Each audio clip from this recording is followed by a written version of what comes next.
Hello student, welcome back to Nishan classes online tutorial. Hello student, this is Naveen Barodia, biology faculty of Nishan's classes, Kota Rajasthan. आज हम chapter number 21 twelfth biology का next topic start करेंगे। इस chapter का नाम है integumentary system. अभी तक हमने यहाँ पर स्किन की एपिडर्मिस और डर्मिस की स्टडी कर ली थी। यहाँ पर त्वचा के द्वारा कुछ व्युत्पन्न संरचनाएं बनती हैं। वो व्युत्पन्न संरचना में हमने देखा था कि रोम और नाखून दो एग्जाम्पल थे। उनमें से हम आज रोम यानी हेयर की डिटेल स्टडी करेंगे। रोम क्या होता है, देखिए रोम के बारे में जान लेते हैं कि जो समस्त कशेरुकी प्राणी होते हैं यानी वर्टिब्रेट्स होते हैं, उनके शरीर पर रोम पाए जाते हैं।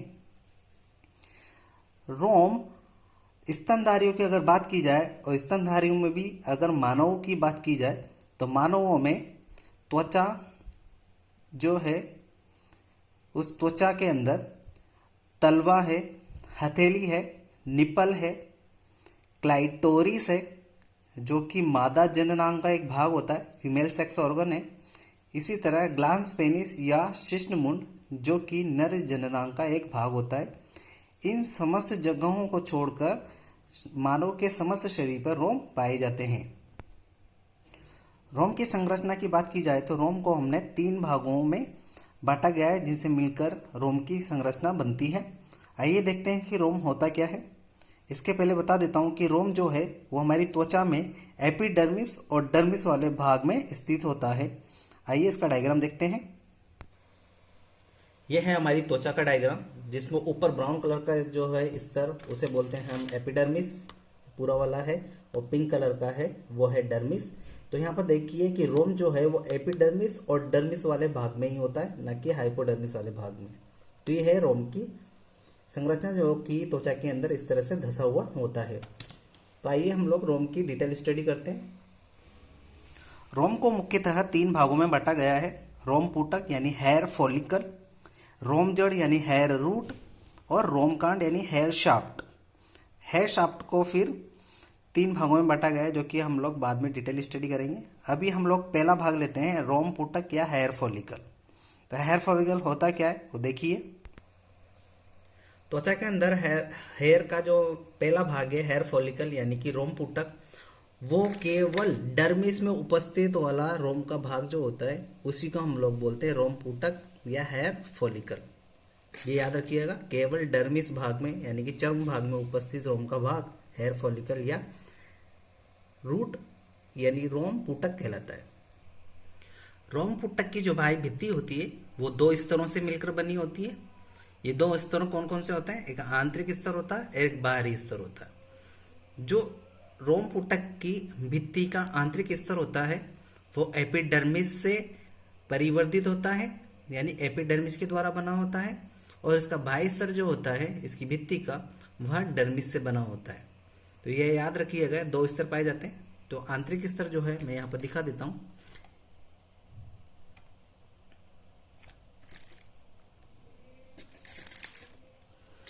ये इसका आंतरिक स्तर होता है जो पिंक कलर का दिख रहा है, ये डर्मिस के एपिडर्मिस के द्वारा बनता है, यानी अधिचर्म के द्वारा, क्योंकि अभी अधिचर्म अंदर की ओर धंसते हुए इसकी भित्ति का आंतरिक स्तर बनाती है। और इसका बाह्य स्तर जो है वो डर्मिस यानी कि चर्म के द्वारा बनता है, जो चर्म के अंदर धंसने से बनता है। तो ये 2 स्तर पाए जाते हैं हेयर फॉलिकल के अंदर। रोम पुटक के अंदर नीचे की साइड में फूले हुए भाग में खांच या गड्ढा उपस्थित होता है। यह होता है वो गड्ढा। इस गड्ढे के अंदर रक्त वाहिनियों का एक जाल पाया जाता है या गुच्छा पाया जाता है, जिसे हम लोग रोम पेपिला या हेयर पेपिला कहते हैं। यह हेयर पेपिला यानी कि रक्त वाहिनियों का गुच्छा जो है वो हमारे रोम जड़ को पोषण प्रदान करती है। ये याद रखिएगा कि इस खांच में उपस्थित जो रोम पेपिला यानी कि रक्त वाहिनियों का गुच्छा है वो हेयर रूट यानी कि रोम जड़ को की कोशिकाओं को पोषण प्रदान करता है। ये रोम पेपिला की खांच में स्थित होने वाला भाग है, जिसे रोम पेपिला कहते हैं। तो ये था रोम का पहला भाग, रोम पुटक। दूसरा भाग आता है रोम जड़ या हेयर रूट। हेयर रूट या रोम जड़, यह हेयर फॉलिकल जो होता है यानी कि रोम पुटक, इसके मध्य में स्थित वाला भाग होता है। ये दिख रहा है लाइट पिंक कलर का वाला भाग, ये पूरा होता है यहाँ पर लंबी सी नलिका के रूप में। इसको हेयर रूट या रोम जड़ कहते हैं। रोम जड़ के अंदर अगर देखा जाए तो नीचे की साइड जो होता है वो एक बल्ब नुमा संरचना होती है। ये देखिए यहाँ से फूला हुआ भाग है, तो रोम जड़ का ये फूला हुआ भाग जो है इसको हम लोग रोम कंद या हेयर बल्ब कहते हैं। ये वाला फूला हुआ भाग है रोम जड़ का, इसको बोलते हैं रोम कंद। ये याद रखिएगा कि रोम कंद के अंदर यानी कि हेयर रूट के अंदर एक प्यालेनुमा संरचना होती है। इस प्यालेनुमा संरचना को हम लोग बोलते हैं रोम अंकुरक, क्योंकि यहाँ पर इस रोम अंकुरक की जो सतह है इस पर जो कोशिकाएं पाई जाती हैं, इन कोशिकाओं में वृद्धि के द्वारा ही जो रूट हेयर होती है, हेयर रूट होती है यानी कि रोम जड़, इनकी कोशिकाओं में वृद्धि होती है, जिसकी वजह से हमारे रोम की लंबाई में वृद्धि होती है, यानी बाल लंबाई में बढ़ते हैं। और इन जो प्यालेनुमा संरचनाओं यानी रोम अंकुर की कोशिकाओं को पोषण कौन प्रदान करता है? जो कि हेयर फॉलिकल के खांच में अंदर पाई जा रही थी रक्त वाहिनियां। तो ये रक्त वाहिनियां पोषण प्रदान करेंगी और ये प्यालेनुमा संरचना में उपस्थित रोम अंकुरक कोशिकाएं जो होती हैं इनमें वृद्धि होगी। इनकी वृद्धि से हेयर रूट यानी रोम जो जड़ है इनकी कोशिकाओं में वृद्धि होगी और लंबाई में रोम की वृद्धि होगी। इसके बाद रोम का तीसरा भाग आता है जिसे बोलते हैं रोम कांड या हेयर शाफ्ट। इसके अंदर 3 प्रकार की लेयर या कि स्तर पाए जाते हैं इसके बाहर की ओर। वह है उपत्वचा यानी क्यूटिकल, फिर आता है वल्कुट यानी कोर्टेक्स, और एकदम मध्य में मध्यांश मेडुला भाग। आइए देखते हैं कहाँ पर स्थित होता है। रोम कांड या हेयर शाफ्ट जो होता है यह हमारे एपिडर्मिस यानी कि अधिचर्म से निकला हुआ बाहर का भाग होता है, जिसकी कोशिकाओं में केराटिन का जमा हो जाने से ये मृत हो जाता है। तो केराटिनाइजेशन की वजह से अधिचर्म से बाहर की ओर निकला हुआ भाग ही रोम कांड या हेयर शाफ्ट कहलाता है। हेयर शाफ्ट के अंदर 3 स्तर पाए जाते हैं जो कि इस प्रकार है, क्योंकि यही वाला भाग जाकर हमारी एपिडर्मिस से बाहर की ओर निकलेगा और इनकी कोशिकाओं में केराटिन का जमा हो जाने से केराटिनाइजेशन हो जाएगा और वो मृत हो जाएगा। तो यहाँ पर हम लोग रोम कांड के अंदर वो तीनों स्तर दिखा सकते हैं, क्योंकि बाहर की ओर जाकर यही वाला भाग बनता है। तो यहाँ पर देखिए क्यूटिकल, कॉर्टेक्स और वो वाला भाग दिखाया जाएगा। तो रोम कांड का जो सबसे भारी स्तर होता है वो होता है क्यूटिकल। इसको उपत्वचा कहते हैं। यह एक कोशिकीय पतला स्तर होता है जिसको हम लोग जूम करके आसानी से देख सकते हैं। ये देखिए यहाँ पर व्हाइट कलर का सबसे भारी स्तर कर्सर के द्वारा दिख रहा है, तो ये होती है उपत्वचा।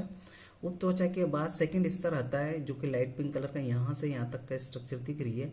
इसको बोलते हैं हम लोग वल्कुट या कोर्टेक्स।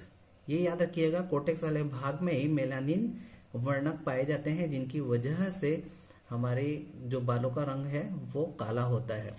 एक चीज याद रखिए होगा कि जो अंकुरक स्तर था, जो हेयर रूट में जो प्यालेनुमा संरचना की कोशिकाएं थी, इनके मध्य में ही मेलानोसाइट कोशिका उपस्थित होती हैं जो मेलानिन पिगमेंट की उत्पत्ति करती हैं, और ये मेलानिन पिगमेंट कोर्टेक्स या वल्कुट भाग में उपस्थित होते हैं, इनकी वजह से बालों का रंग काला होता है। इसके बाद बीच वाला भाग जो होता है वो आता है मेड्यूला या मध्यांश भाग बोलते हैं, जो कि एकदम मध्य में स्थित होता है। देखो लाइट येलो कलर की कोशिका दिख रही है, ये एकदम मध्यम भाग है। तो हम लोग इन तीनों स्तरों को दूसरे डायग्राम में अच्छे से देख सकते हैं। यहाँ पर कोशिकाओं के रूप में दिखा दिया है मैंने। ये देखिए रोमकांड जो है ये मध्य वाला भाग है, ये एकदम मध्य वाला भाग ये गोल से दिख रहा है। इसके एकदम सेंटर मैंने मिडल में जो होता है वो मेडुला भाग होता है। इसके बाहर पिंक कलर का दिख रहा है, इसको बोलते हैं हम लोग कोर्टेक्स, जिसके अंदर मेलानिन पिगमेंट होते हैं और जो कलर देते हैं बाल को। उसके बाद एक पतली सी लेयर होती है जो बाहर होती है एक कोशिका स्तर की, जिसको बोलते हैं क्यूटिकल। तो ये है रोमकांड के 3 स्तर। तो यहाँ पर ये रोम की संरचना खत्म होती है। इस रोम के गमन के लिए इन रोम से जुड़ी हुई पेशियां होती है जिनको इरेक्टर पिलाई पेशियां कहते हैं। इरेक्टर पिलाई मसल जो कि बालों के गमन के लिए रेस्पॉन्सिबल या उत्तरदायी होती हैं। ये वो पेशियां होती हैं जिनको इरेक्टर पिलाई पेशियां कहते हैं, जो कि चर्म में उपस्थित रोम का भाग यानी कि रोम पुटक से निकलकर यह चर्म में अंदर धसी हुई होती है और चर्म से जुड़ी हुई होती है। जब हमें ठंड लगते हैं, हम लोग उत्तेजक होते हैं, तो इन पेशियों में संकुचन होता है, क्योंकि यह तंत्रिका तंतु से जुड़ी होती है, तो हम जब ठंड लगती है या हम लोग उत्तेजित होते हैं, डर लगता है, तो ब्रेन के द्वारा इन पेशियों तंत्रिकाओं द्वारा इन पेशियों को एक संदेश पहुंचाया जाता है, जिसकी वजह से इन पेशियों में संकुचन होता है और संकुचन होने से बालों में गमन होता है। ये पेशियां इनके गमन को नियंत्रित करती है। यानी कि बालों का कई बार हम देखा ना कि अधिक ठंड होने पर या अधिक डर लगने पर वो खड़े हो जाते हैं, तो यह पेशियां उन बालों को गमन के लिए या गमन को नियंत्रित करती हैं, जो कि ब्रेन के द्वारा यहाँ पर इनको सूचना दी जाती है। तो इन पेशियों के संकुचन से बालों का खड़ा होना नियंत्रित होता है। इन पेशियों के चारों ओर तंत्रिका तंतु लिपटे होते हैं, क्योंकि ब्रेन के द्वारा इन तंत्रिका तंतुओं द्वारा ही पेशियों को सूचित किया जाता है, जिससे कि बाल खड़े हो जाते हैं और पेशियां संकुचित होने से बाल खड़े होते हैं। आज के लिए केवल इतना ही। चर्म में उपस्थित जो त्वक ग्रंथियां थी वो हम नेक्स्ट लेक्चर में स्टडी करेंगे। Thank you so much. See you in next lecture.